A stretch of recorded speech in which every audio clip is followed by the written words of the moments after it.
says this in John 5, verse 4.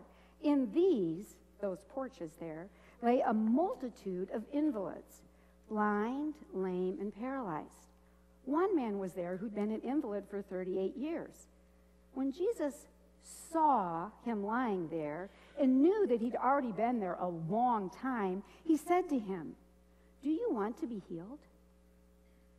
Okay, I'm going to stop there for a moment because we have something just important to see here.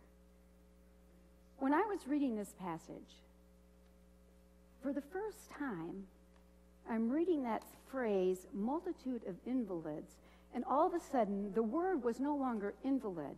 In my mind's eye, it was a multitude of invalids. People who have no value to society.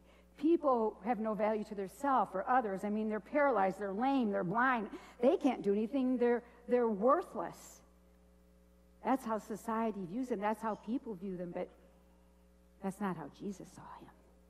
When Jesus saw him, he saw him as one made in the image of God, one with much worth and value. He saw him as whole.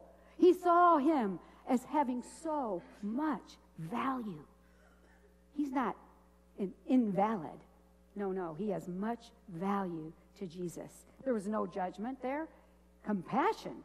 He knew how long he had lain there. And he gives them a choice. Do you want to be well?